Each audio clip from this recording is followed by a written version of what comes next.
Bom dia a todos, espero que vocês estejam muito bem. Vamos dar continuidade à nossa aula da aula anterior, né, sobre endogamia.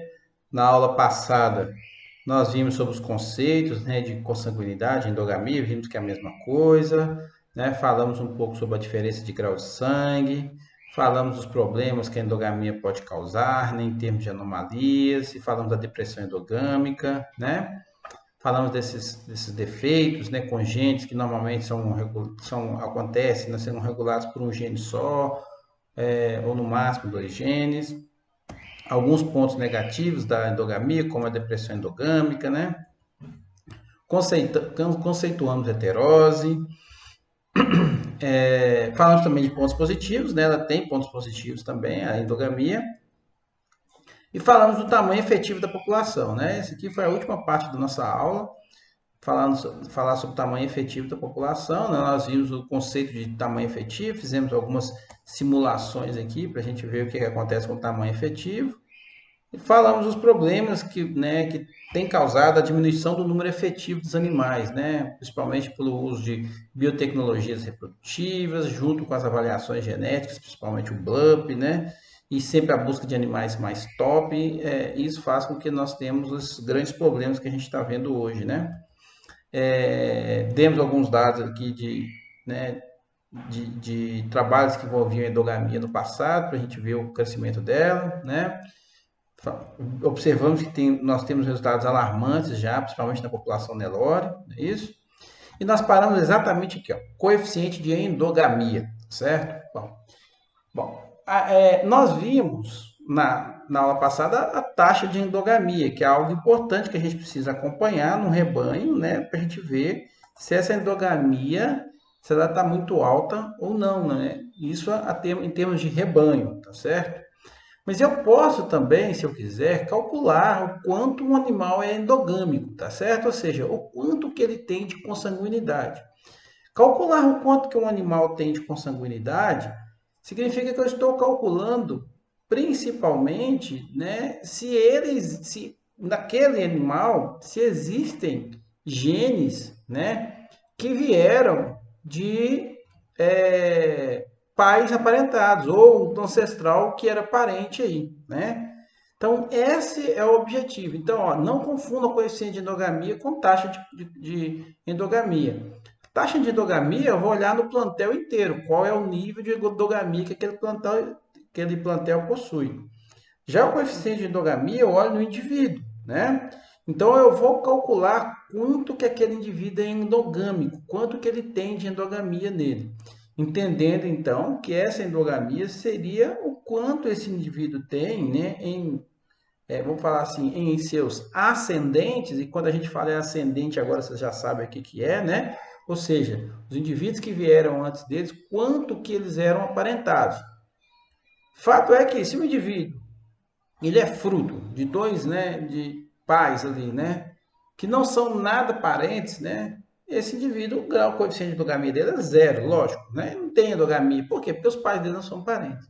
Só que a gente sabe que, dado esse nível que a gente viu de endogamia, que está crescendo muito, principalmente em algumas determinadas raças, às vezes muito difícil, né, em alguns casos, que esses indivíduos não tenham nenhum grau de endogamia entre eles, tá certo? Algumas espécies a gente tem certeza que não tem, tá? Mas a gente precisa de calcular isso. Esses graus esses coeficientes de endogamia que a gente calcula no indivíduo, essas taxas de endogamias, isso não é exclusivo da zootecnia não, pessoal, tá? Por exemplo, quem trabalha com populações de onças, por exemplo, eles ficam a todo momento calculando isso também. Por quê? Porque eles sabem que a endogamia ela traz alguns problemas negativos, a gente viu aqueles problemas, e isso é muito importante para que a gente verifique se esses indivíduos não estão aparentados, porque vai que eles acontecem de ter acasalamentos aparentados, principalmente que populações de onça estão sempre menorzinha, pequenininha, né? A chance de dois indivíduos serem parentes se encontrarem é muito grande, e isso é um perigo imenso para a população, porque pode causar depressões endogâmicas, pode causar anomalias que a gente não queria, né? Causar não, né? Mas aumenta a chance de aumentar as anomalias. e por isso também é estudado na biologia, né, por exemplo, tá certo? Bom, para que eu calcule o coeficiente de endogamia de um indivíduo, né, o cálculo é feito a partir desta formulazinha que vocês estão vendo aqui. É uma formulazinha meio grande, mas vocês não precisam ter medo dela, porque ela é bem mais simples do que a gente imagina, tá? Bom, então ele tem aqui, né, para eu calcular o coeficiente de uma endogamia de um determinado indivíduo, o que acontece? Eu preciso então do somatório, né? Isso aqui é um somatório deste conjunto aqui que você está vendo, ó, matemático, ó, dessa parte algébrica aqui, ó. O que é isso? Olha, é meio elevado a n1 mais n2 mais 1. Quem que é esse n1? N1 é o número de gerações partindo de um dos pais até chegar no ancestral comum. E o N2 é o número de gerações partindo do outro pai até chegar nesse mesmo ancestral comum, né? E esse FAC aqui, ó, é o coeficiente de endogamia que esse ancestral comum tem. Então, esse coeficiente de endogamia, ele calcula o nível de endogamia que o indivíduo tem, dado que que ele possa ter um ancestral comum vindo de duas linhas dos seus pais, tá certo? E é importante saber o seguinte, que o F de um indivíduo ele pode ser calculado como a metade do parentesco entre seus pais. Então, olha só, se seus pais são irmãos completos, ou seja, se seu pai e são irmãos completos, espera-se que o grau de parentesco de irmãos completos seja de 50%, né? Então, o grau de parentesco sendo 50%, a taxa de endogamia vai ser a metade desse grau de parentesco, ou seja, 25%, tá certo? Ah, e se os pais são meio-irmãos? Bom, se os pais são meio-irmãos, o grau de parentesco é 25%, a metade de 25% é 12,5%. Então, em alguns casos, eu consigo fazer esse coeficiente de endogamia sem precisar de fazer esse cálculo maluco aqui.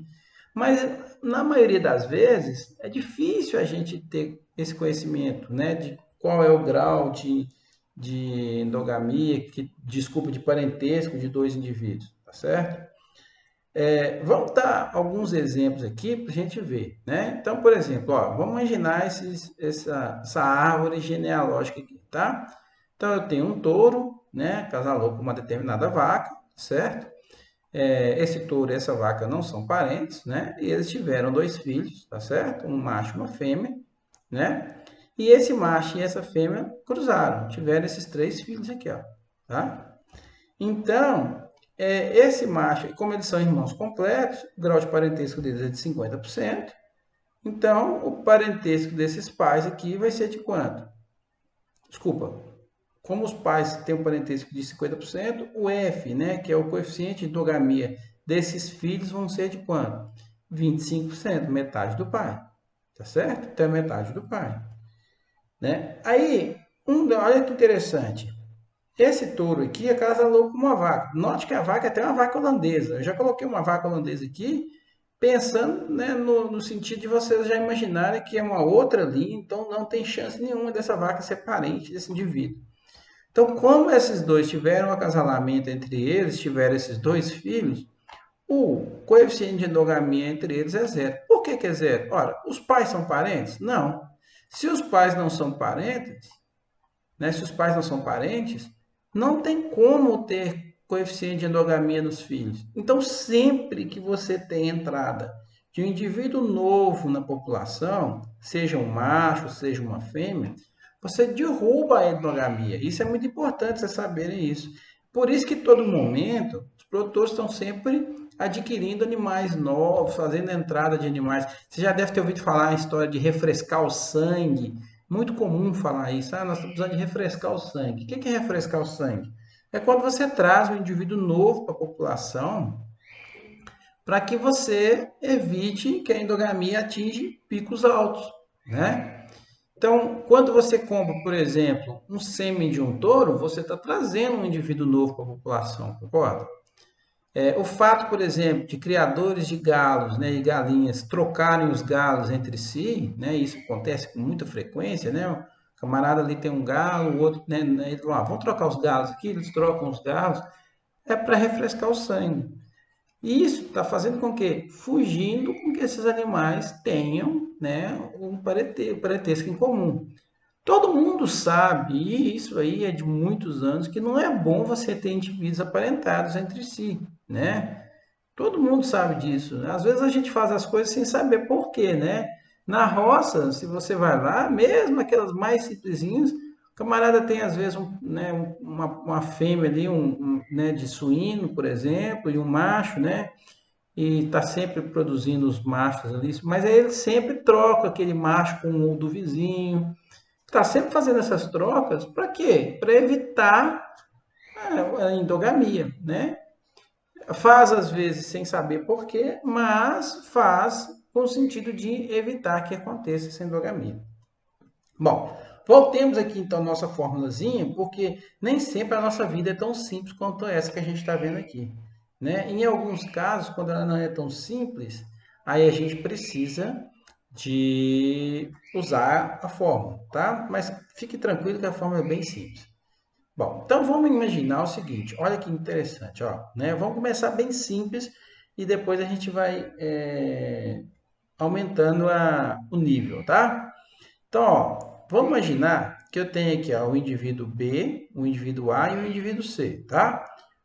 Vamos imaginar que isso aqui, sei lá, seja uma vaca, por exemplo, né? O B é uma vaca, né? O C também é uma vaca e o A um touro, certo? Então, esse touro A aqui, ó, ele acasalou com a vaca B e acasalou com a vaca C, tiveram dois filhos aí, né? Esse touro. Com a vaca B, ele teve o filho D, com a vaca C, ele teve o filho E, né? A filha E. Então, D macho, E fêmea, tá certo? Aí D vai e acasala com E no futuro. Tem, então, o filho F. Então, se eu quiser saber o coeficiente de endogamia de todos esses indivíduos aqui, né? Que a gente vai, como é que a gente vai partir, né? Primeiro, nós vamos observar quem não tem nada de endogamia. Então, olha, se a gente olhar, por exemplo,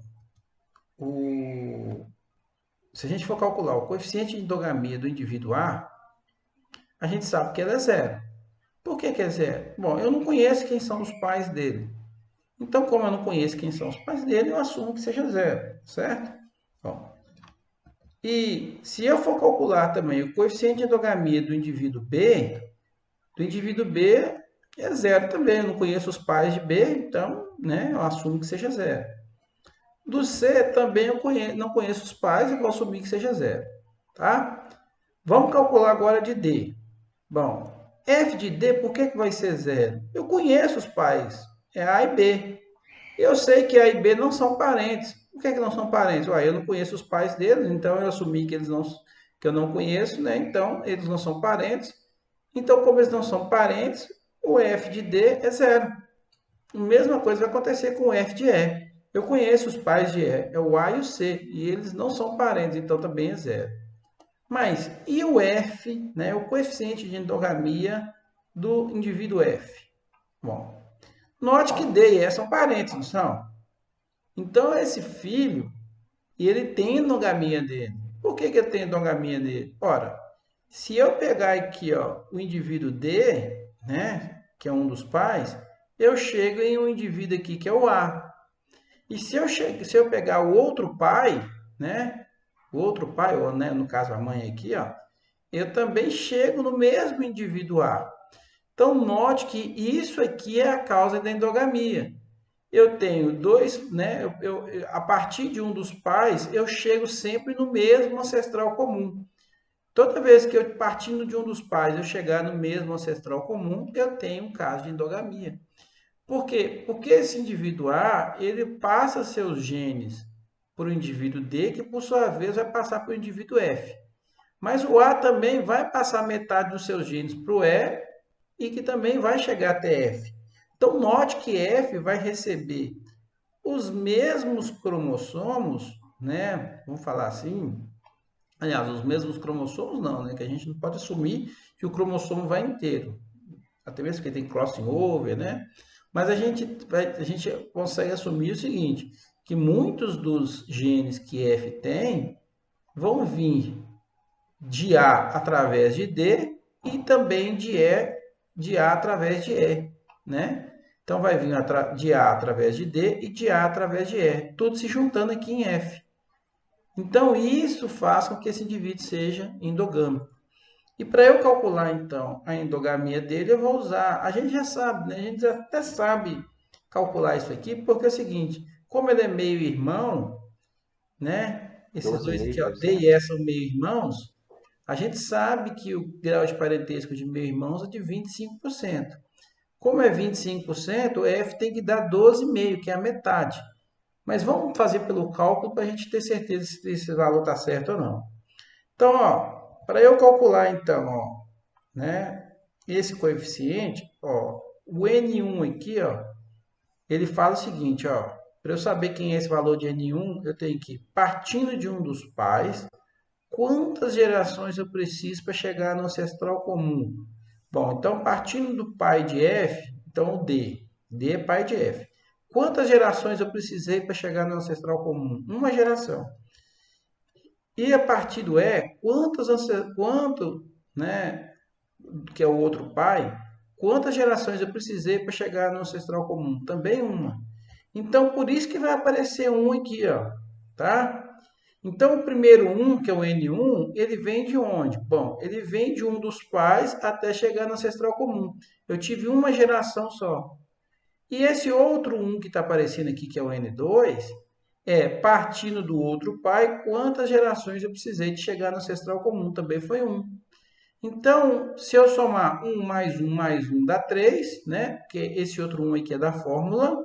Então, eu vou ter que é meio elevado a 3 aqui nesse caso, vezes um mais o f do ancestral comum. Opa, o f do ancestral comum eu assumi que seja zero.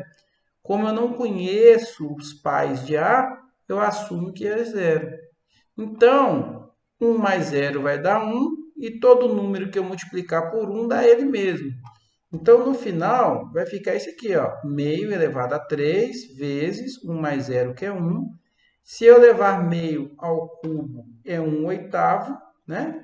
E 1/8, quando eu divido 1 por 8, dá 0,125 ou 12,5%. Então, note que o valor está correto, né? Note que realmente o F do ancestral comum aliás, o valor, né, do coeficiente de endogamia do indivíduo F vai ser 0,125 ou 12,5%, partindo do pressuposto que D e E são irmãos completos. E a metade do parentesco de irmãos completos é 12,5. Né?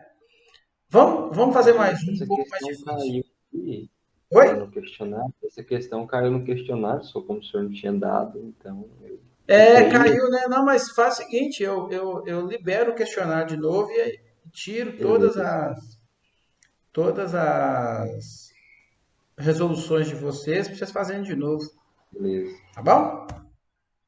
Olha aqui, ó. Olha esse aí, ó. Casamento de irmãos completos. A gente já sabe também o resultado, sabe? Ó, C e D são irmãos completos? Pronto, eu sei que irmãos completos, o grau de parentesco é 50%, então o F de E, né, o coeficiente de endogamia de E vai ser 25%. Mas deixa eu provar para vocês algebricamente que isso também está certo. Bom,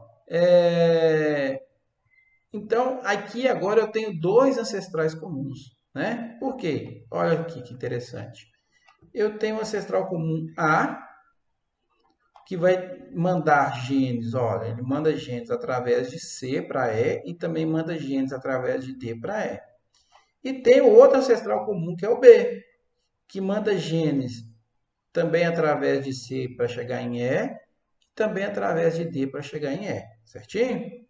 Bom, com relação aos valores de F aqui, né, o F de A, por exemplo, igual a zero, por quê? Porque A, eu não conheço quem são os pais dele, como eu não conheço quem são os pais, eu assumo que seja igual a quanto? Zero, não é isso? B é a mesma coisa. Como eu não conheço B, quem são os pais de B é igual a zero também. Ótimo. F de C. Qual é o F do C? Qual é o coeficiente de endogamia de C? Eu conheço quem são os pais de C. Os pais de C é A e B. Eles são parentes? Não, não tem nenhuma informação que eles são parentes, então também é zero. O F de D, da mesma forma, não são parentes, também vai ser zero. Certinho? Agora, E é parente. E aqui a gente precisa, então, fazer os nossos cálculos. Bom, então vamos lá de novo. Agora vocês já sabem como é que funciona essa formulazinha. Ó, vamos lá, então. Ó. Partindo de um dos pais, que é o pai C, quantas gerações eu preciso para chegar no ancestral comum? Uma, não é? Uma eu já cheguei. Pronto. E partindo do outro pai, também preciso de uma. Então, aqui vai aparecer 1 e 1. Só que, olha que interessante. Essa parte que eu estou fazendo aqui, ó, é só com o ancestral comum A. Então, com o ancestral comum A, olha lá, ó, é meio elevado a 1, porque uma geração até chegar no A, mais 1, que é outra geração até chegar no A, partindo do D. Né? Vezes, aí mais um da fórmula, vezes 1 mais esse zero aqui é o F do ancestral comum, que é zero. Eu assumi que era zero. Aí eu tenho agora o ancestral comum, que é B. Por isso que tem esse somatório na fórmula. Eu tenho que fazer os mesmos cálculos para B. E para B, olha só, partindo de um dos pais, eu preciso de uma geração para chegar até B e de outra geração para chegar até B partindo do outro pai. Então, vai aparecer a mesma coisa aqui também. Quando eu fizer os cálculos, olha que interessante. Isso aqui vai ser meio elevado a 3 vezes 1, mais meio elevado a 3 vezes 1, né? Então, vai dar ó, 1 oitavo aqui com 1 oitavo aqui. 1 oitavo mais 1 oitavo é 2 oitavos, não é 2,16, tá? É 2 oitavos. E 2 oitavos é a mesma coisa que 1 quarto, e 1 quarto é a mesma coisa que 0,25 ou 25%. Tá certo? Então, note que o coeficiente de endogamia de E vai ser 25%. É uma taxa de endogamia altíssima, tá, galera? Taxa não, desculpa, o coeficiente de endogamia é altíssimo, tá? Muito alto, 25%. Significa que 25% de todos os genes que você tem são endogâmicos, né? Vieram de ancestrais comuns. Isso é muito alto, certo? A chance de você ter genes de mesma origem deletérios ali é muito grande. Também a depressão endogâmica vai atuar em cima disso aí até, tá? Que é a queda na produtividade. E agora? Agora sim o nível aumentou um pouco mais, né? Olha lá, casalamento entre primos, certo? O pessoal aí que gosta de dar uns beijinhos nas primas, beijinho pode, fazer outras coisas não pode, ó. Vamos lá. Vamos ver. Note que G e H são parentes também, né? Então, o filho desse acasalamento vai ter endogamia. Vamos primeiro pelos Fs, né? O F de a gente vai assumir... e aliás, A e B são os ancestrais comuns, né? O F de A é zero. O F de B também vai ser zero. O F de C, eu conheço os pais, é A e B. E A e B não são parentes, então é zero. F de D também é zero. Por quê? Os pais é A e B e eles não são parentes. É um indivíduo que veio de fora. Né? Então, eu assumo, né? Não conheço quem são os pais dele, a gente assume que é zero. F também é um indivíduo que veio de fora, então é zero também. G, ora, como os pais de G não são parentes, olha lá, E e C não tem nenhum parentesco, o F de G é zero. Assim como o F de H também é zero, não são parentes. Mas I, note que o F de I, olha aqui, I, os pais são parentes, não são? Os pais são primos, não é? Olha lá, os pais são primos, né? É filho. C e D são irmãos, então G e H são primos, certo? Vamos ver então como é que vai ficar isso aí. Bom, F de I é igual, então, ó, meio elevado, ó, partindo de um dos pais, partindo do pai G. Quantas gerações eu vou gastar para chegar no ancestral comum A? Duas, ó. Uma, duas. Então, agora apareceu dois aqui. Partindo do outro pai, que é o H, quantas gerações eu vou precisar para chegar lá no A? Duas também, ó. Uma, duas. Então, dois aqui também. mais 1 da fórmula, vezes 1 mais. Aqui é 0 porque o f de A é 0. Agora, do outro pai vai acontecer a mesma coisa. Olha lá, partindo do outro ancestral comum, desculpa, vai acontecer a mesma coisa. Ó. Partindo de um dos pais, eu tenho 2 gerações para chegar até B e 2 gerações também para chegar até B através de H. Então, aqui também vai aparecer a mesma coisa. Então, agora eu vou ter ó, meio elevado a 2 mais 2 mais 1, que é 5. Então, é meio elevado a 5 vezes 1 mais 0. E aqui é a mesma coisinha, que é o cálculo é o mesmo, né? Então, meio elevado a 5, vocês já sabem que é 1 sobre 32. E 1 sobre 32 mais 1 sobre 32 é 2/32avos, que é a mesma coisa que 6,25%, ou 0,0625. Então, note que acasalamento entre primos tem um grau, tem um coeficiente de endogamia de 6,25%, tá? A gente assume que endogamias acima de 10, 12, coeficiente de endogamia acima de 10, 12 já é muito alto, tá certo? Tá? Então, tem endogamia no acasalamento entre primos, tá certo? Olha, na minha rua, lá em Sete Lagoas, tinha um casal que eles eram primos primeiros, eles tiveram filhos.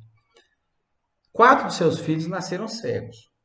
Os outros 4 nasceram normais, eles tinham 8 filhos. A gente não.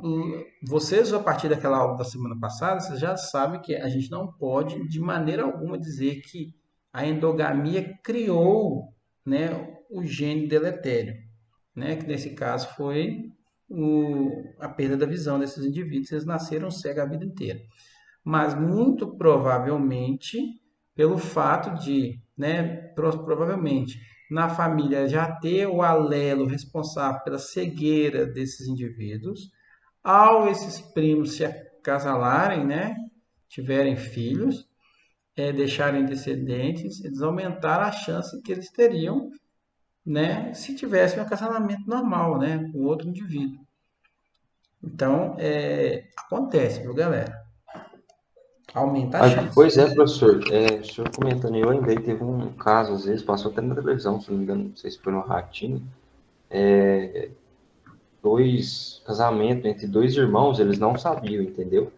E aí fizeram o teste de DNA e eles realmente eram irmãos e tiveram filhos e os filhos normais. Aí que eu me toquei que o senhor falou que Pode a acontecer. endogamia não causa, né? O Não gene causa, mas aumenta a pode chance, ser. né? Aumenta a chance, tá bom? E esse? Olha aí, mais um pouco mais difícil, né? Olha que esse aqui eu queria muito que vocês entendessem. Isso aqui, esses exemplos que eu trouxe é mais para vocês entenderem os conceitos de endogamia. Vamos lá devagarzinho para a gente entender. Ó, a gente já viu que A ali é um ancestral comum, né? A gente sabe que o f de A já é zero, agora vocês entendem isso, B também, C também, D vai ser zero porque A e B não são parentes, E vai ser zero porque A e C também não são parentes, né? E o F, a gente já fez esse cálculo aqui, ó. Lembra? Foi o primeiro, é casamento entre primos. Não, aliás, entre primos não, desculpa, entre meio-irmãos, né? Nós fizemos e vimos que isso dá 0,125. Por isso que eu já até coloquei o resultado aqui, né? Só que então F era um indivíduo endogâmico. Ele é casado com G, né? O F de G é 0. E o de H, quanto que vai ser? Quanto vocês acham que vai ser o de H?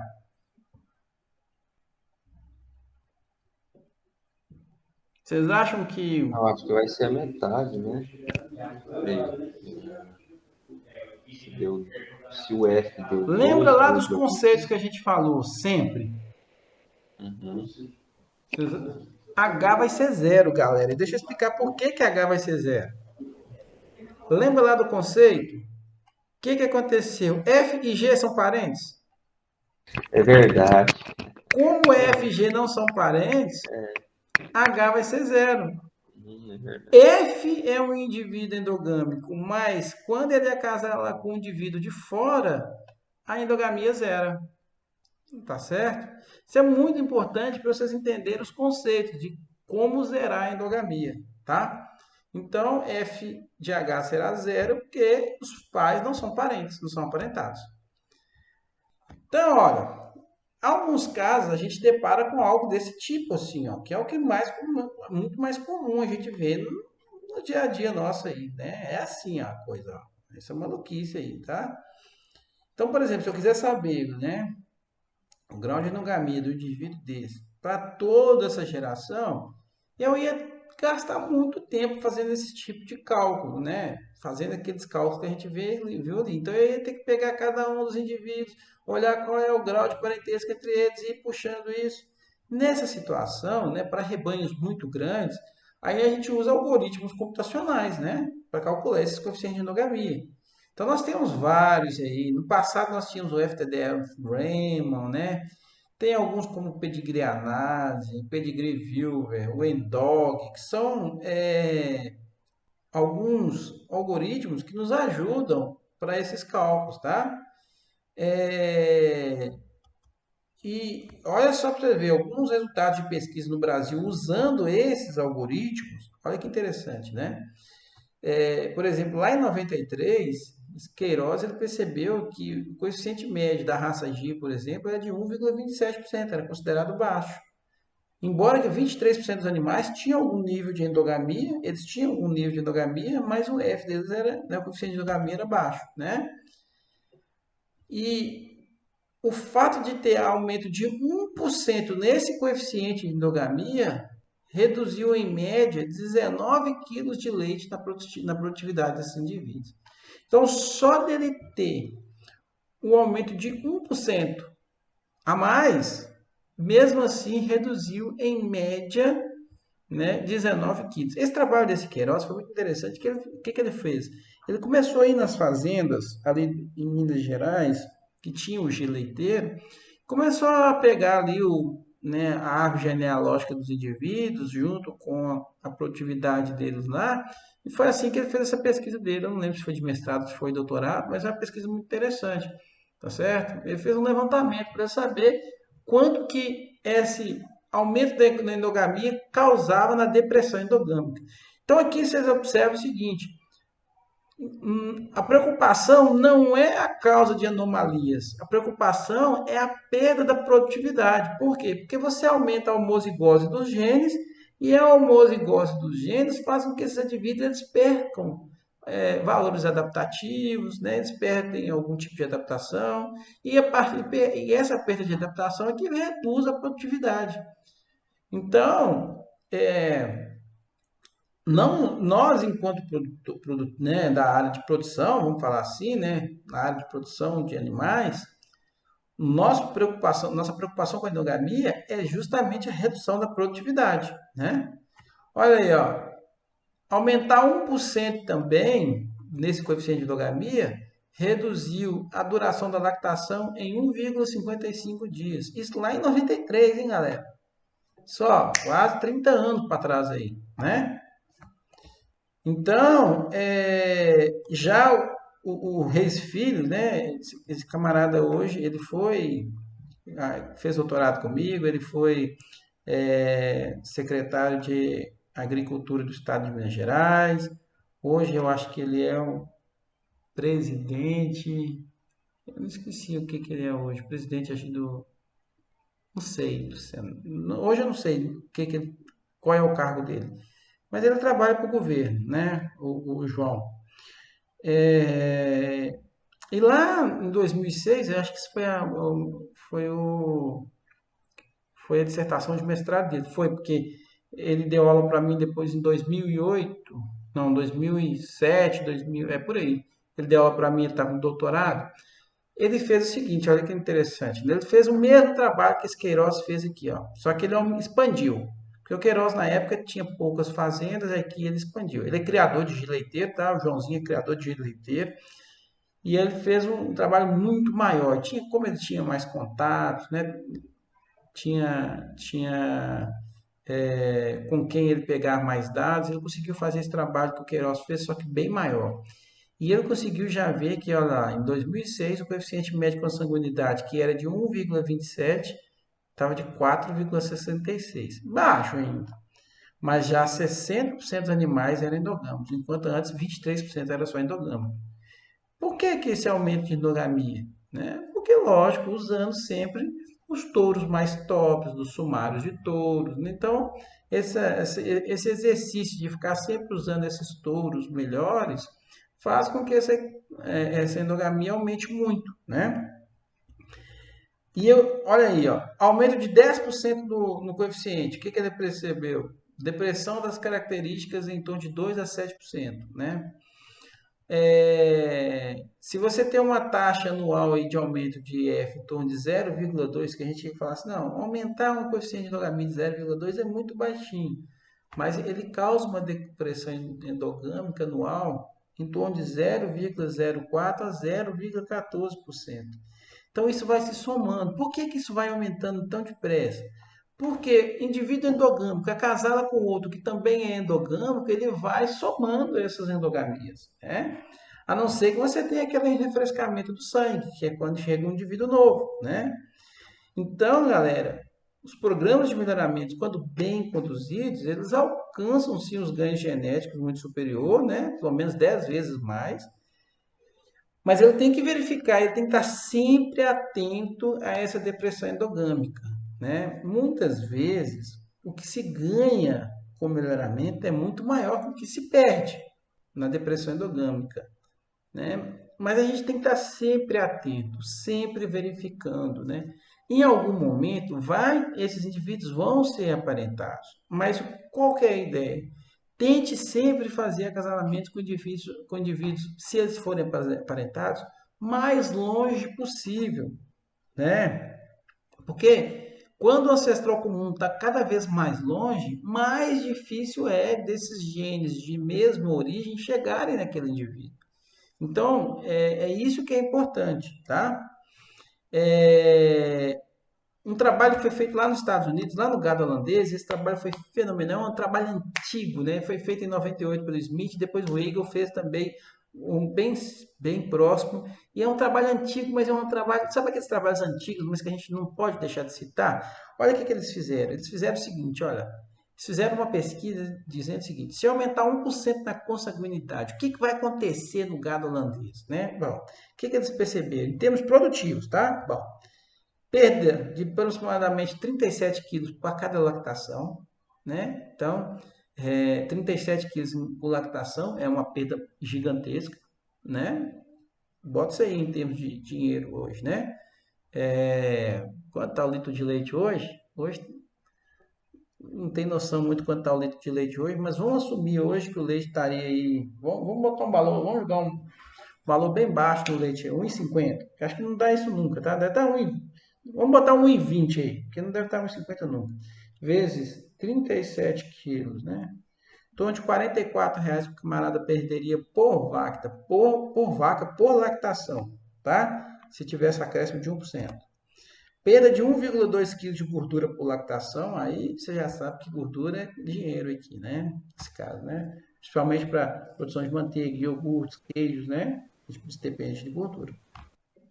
Perda de 1,2 kg na proteína também, o que afeta produtos lácteos da mesma maneira como a gordura. Diminui a vida produtiva do indivíduo em 13 dias, é muito, né? Diminuir 13 dias na vida produtiva é muita coisa, né? E perda de aproximadamente $23 ao longo da vida produtiva. Vamos fazer uma continha rapidinha? Vamos botar o dólar aí, 23,11 vezes, vamos botar o dólar aí a 5, que não é isso, mas vamos botar 5. Perda de R$ 115, aproximadamente 115, entre 115 e R$ 120 ao longo da vida produtiva toda por animal. Então é uma perda muito grande, tá, galera? E isso para padrões de 1998 e 2003, não é de hoje, né? Porque essa endogamia vai acumulando, certinho? Então, ó, um rebanho com taxa de 6,25% de consanguinidade, né? 6,25% de consanguinidade, multiplicando esses 23,11%, né, de perda ao longo da vida, daria uma perda de $144,44. Então é muita grana, galera, que um camarada pode perder. tá certo? Só sem ter a preocupação de controlar a endogamia. Então, por que o produtor não percebe que ele está tendo essa perda? Porque como ele está cada vez acasalando com animais melhores, os animais melhores, eles aumentam a produtividade. Então é como se você tivesse o seguinte, ó, se aumenta a produtividade, mas a endogamia vem lá e puxa o tiquezinho. Aí ele não percebe, porque como aumentou, né, vamos supor que você teria que aumentar, sei lá, se aumentaria no ganho dele um valor X, aí X menos um valorzinho bem pequenininho ali. Então aquela perdazinha que ele está perdendo, ele não está percebendo, mas ele está sempre comendo nas beiradinhas ali, sempre tirando um pouquinho, certo? É isso que acontece com a endogamia, tá? Principais problemas com relação à limitação no controle da endogamia que a gente tem visto. Bom, informação de parentesco perdida, ou às vezes conhecida, né? Então é muito importante você controlar a informação de parentesco, saber dos seus animais, quem é o pai, quem é a mãe, quem são os avós. É muito importante saber isso, porque você consegue fazer esse controle, né? Às vezes tem erro, pode ser intencional ou não na informação de parentesco. Isso é muito engraçado. Muitas vezes, e por que eu falo intencional ou não? Recentemente agora ficou descoberto que um touro muito famoso, que era acho que diamante, né? Era um touro muito famoso, era um touro Nelore, tá?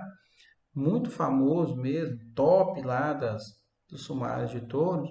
Ele não era filho de quem ele imaginava que ele era, né? Então fizeram um Fiquei teste de... sabendo disso aí mesmo. Hã? Eu fiquei sabendo disso aí mesmo. Então fizeram um teste de paternidade nele e verificaram que ele não era filho de quem imaginava que ele era, né? Aí o pai dele só despencou, né? O pai Exatamente, dele, né? exatamente. Então isso foi um erro, eu acredito que intencional, né? Então as pessoas às vezes falam quem são os pais de quem, né? Assim, para que aquele indivíduo seja muito bom, mas às vezes não é, tá? Tem essa tendência só de focar no controle apenas na próxima geração, ou seja, sempre observar a próxima geração, esquecer das gerações passadas, tem que observar sempre, tá? E além de afetar o controle da endogamia, né, a informação de parentesco também incorreta ou desconhecida acarreta na redução do progresso genético, né? Poderia ser alcançado, porque você não sabe, né? Você estima que, por exemplo, o indivíduo ele seja bom, né? Vamos falar assim, você vai estimar, você fez aquele, né, você fez aquele acasalamento ali, você estima que aquele indivíduo é muito bom, às vezes ele não atinge os ganhos esperados, por quê? Porque houve erro no controle da informação de parentesco, tá? Então é muito importante, tá? Alguns softwares que a gente utiliza, o Endog, trabalhei muito com o Endog, né? Lá na Universidade Complutense de Madrid, né? Eu trabalhei muito com esse Endog. Antes de eu vir para cá para ser professor, eu ia para a Espanha para poder fazer meu pós-doutorado, ia ser na Espanha, né? Que eu ia trabalhar com uma das linhas era com Juan Pablo Gutierrez, né? A gente tinha intenção de trabalhar com ele lá, tá? Então esse Endog que foi feito, muito bom esse software dele. O EndogSys, que foi meu antigo co-orientador, né? O professor Ricardo Frederico Euclides, professor Bajala de Viçosa, ele que criou esse software aí, o Pedigree. Ele, ele era meu co-orientador, né? Mas já aposentou hoje. Tá certo? Esse é o professor Bajá, tá? O nome dele é Ricardo Frederico Euclides, mas ninguém conhecia ele como Ricardo, só como Bajá. O Pedigree Wilver, né? Lá da Inglaterra, esse Wilver ele é muito usado. Na verdade, ele faz o seguinte: ele cria essas linhas, tá vendo? Indicando os ancestrais comuns e os filhos, né? Então ele vai fazendo. O problema desse software dele é que tem hora que ele é difícil de você entender. Porque olha aqui, ó, tá vendo aqui no cantinho? Às vezes aparece desse jeito assim. Aí como é que você consegue identificar se o indivíduo né? Qual é o parentesco dele, né? Mas é um bom programa também, tá certo? Ele vai calculando através de linhas, assim, é difícil, certo? Bom, então essa seria a primeira parte da aula, né? A segunda parte, deixa a gente dar um pulo aqui, é sobre o grau de sangue, né? Bom, então o grau de sangue, ele representa a porção de uma determinada raça ou linhagem que irá compor o indivíduo, certo? Os indivíduos eles podem ser puros, né, por ser de apenas uma raça ou de uma linhagem, ou eles podem ser cruzados, certo? A gente sabe isso aí. Somente ligado é muito comum, né? Normalmente quem trabalha com raça pura, cavalos, cães, né? Trabalha-se mais com raças puras, né? Alguns criadores de aves, né? Mas tirando isso, né?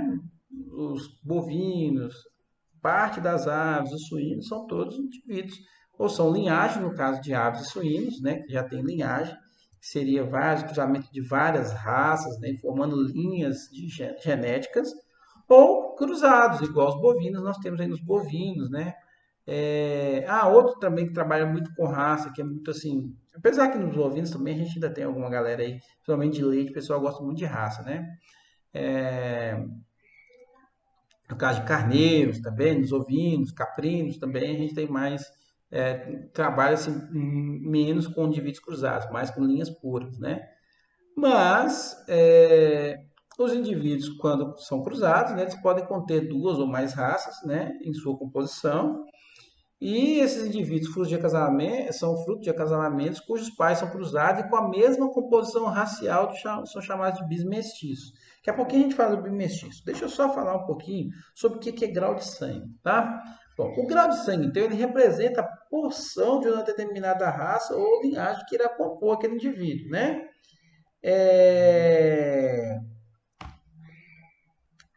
Parece que está repetido aqui. Está repetido, não sabia.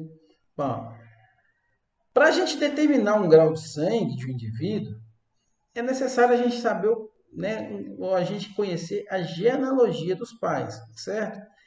Se a gente conseguir conhecer a genealogia, conhecer a composição racial dos pais, eu consigo identificar qual é o grau de sangue de um determinado indivíduo. Então vamos dar como exemplo aqui, ó, esse indivíduo, né, é um touro Nelore puro, 100% Nelore, e ele é casado, por exemplo, com uma vaca Angus pura, né? Ou vice-versa. Na verdade, a gente usa o contrário, né? Eu fiz aqui de propósito só para quebrar aquela história, mas normalmente a gente usa uma vaca Nelore com touro Angus, certo? Vamos imaginar que a gente fez esse cruzamento aqui, tá? Bom, o indivíduo que vai sair aqui, ele vai ser, você já sabe, ele vai ser um indivíduo meio sangue, né? Por que ele vai ser um indivíduo meio sangue? Ora, ele vai ter metade do sangue do Nelore, metade do sangue da vaca Angus, né? Certo? Mas matematicamente, como é que isso funciona? Né? Bom, a gente sabe que esse indivíduo aqui ele vai contribuir com 50%, né, dos genes dele. Né? Então, ele vai contribuir também com 50% do seu grau de sangue. Então, esse indivíduo vai contribuir com metade da raça Nelore e essa vaca vai contribuir com metade da raça Angus. Então, o indivíduo que nascer, ele vai ser o quê? Ele vai ser meio sangue Nelore e meio sangue Angus, né? Esse indivíduo meio sangue Nelore, meio sangue Angus é o que a gente chama de F1, ou, né? Normalmente a gente chama de F1, mas pode ser um indivíduo Nelore Angus, por exemplo, tá? Bom, quando eu tenho composições raciais meio sangue, é muito fácil da gente determinar. Muito simples da gente fazer essa determinação. Agora, quando eu tenho agora, olha aqui, ó, um indivíduo que é meio Nelore Angus, né? Um indivíduo meio sangue, ou seja, um F1. Quando cruza, por exemplo, uma raça 100% pura, aí começam os problemas, que aí o pessoal não sabe como fazer esses cálculos. E aí nós estamos aqui para fazer esses cálculos para vocês, para vocês entenderem. Ó, esse indivíduo aqui ele vai contribuir com a metade que ele tem, do grau de sangue. A metade de meio é quanto? Quanto que é metade de meio? É um quarto, não é? Quanto que é metade de 50%? 25%. Então, metade de meio é um quarto. Não é isso?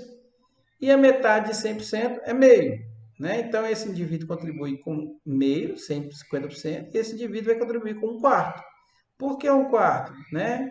Ora, um quarto Nelore com mais um quarto Angus vai dar, se eu somar um quarto com um quarto, vai dar 2 quartos, que é a mesma coisa que meio, metade desse indivíduo aqui, tá vendo? Então, por isso que a gente contribui, por isso que ele contribui sempre com a metade da metade.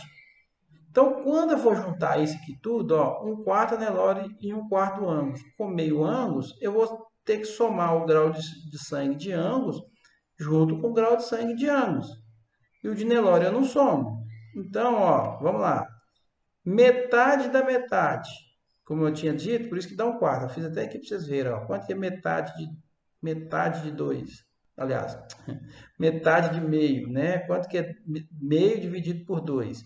Meio dividido por 2 vai ser igual a 1 sobre 2, que multiplica, aqui é como se fosse 1 embaixo, eu multiplico pelo inverso do segundo, né? Então, meio vezes meio, que dá 1/4. Por isso que dá 1/4 aqui, tá? Só explicando para vocês. Então, olha, vou somar, ó, 1/4 Nelore com 1/4 Angus mais meio Angus. Ora, para eu somar esses dois aqui, ó, 1/4 Angus com meio Angus, eu tenho que colocar todos na mesma base, né? Então, vamos colocar todo mundo na mesma base aqui, ó. 1/4 Nelore mais 1/4 Angus mais meio Angus. Eu vou fazer aquele... Eu só posso somar semelhante com semelhante, né? Então, 1/4 Nelore fica aqui reservado, mais... Ó, 1/4 mais meio, isso aqui é uma soma de frações, né? Então, ó, eu tiro o denominador comum aqui, né? De 4 e 2 vai ser 4. 4 dividido por 4 dá 1. 1 vezes 1 dá o próprio 1. 4 dividido por 2 dá 2. 2 vezes 1 dá o 2 aqui. Então, 1 mais 2 vai dar 3. Então, esse indivíduo vai ser 1/4 Nelore e 3/4 Angus. Esse é o famoso 3/4, né? Então, esse camarada aqui vai ser um 3/4 Angus Nelore. Por que Angus Nelore, professor? Por que era Nelore e Angus e agora faltou, você colocou Angus Nelore? Ora, porque eu sempre vou começar com um grau de sangue maior, né? Então, como eu tenho mais grau de sangue Angus do que Nelore, esse indivíduo, então, é 3/4 Angus Nelore, tá? Se tivesse o Nelore maior, então seria Nelore e Angus. Certinho? Vamos ver outro exemplo, ó. Eu tenho um touro 3/4 holandês Gir, né? Apesar que esse touro aqui não dá registro, tá? 3/4 holandês Gir não dá registro, não, tá bom? Com uma vaca 5/8 holandês Gir. Vou cruzar esses dois. O que que vai dar? Vamos lá, ó. Agora você já sabe, ó.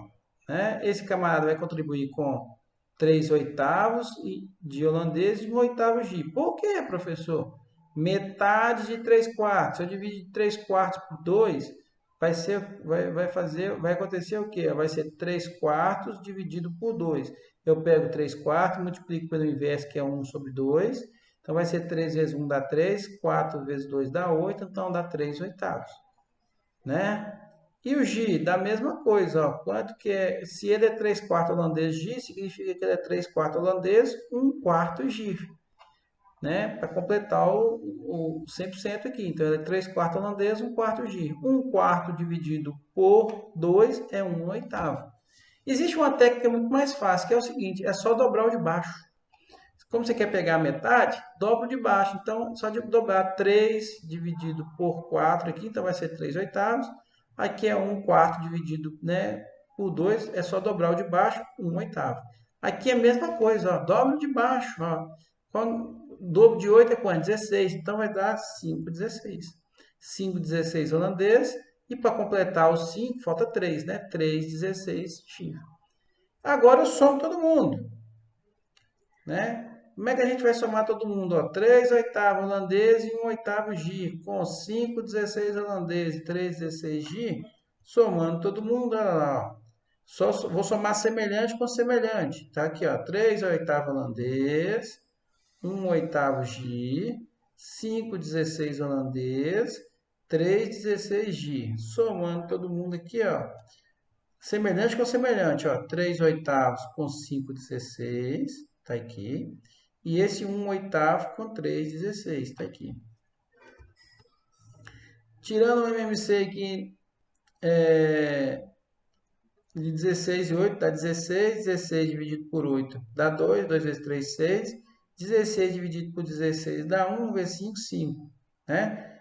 Então, aqui 6 mais 5 vai dar 11 aqui. A gente já sabe que isso aqui vai dar 11/16. E aqui a mesma coisa, ó.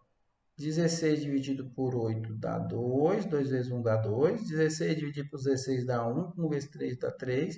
2 mais 3, 5. Então, esse indivíduo vai ser 11,16 holandês, 5,16 gíria. Tá certo? Então, é simples.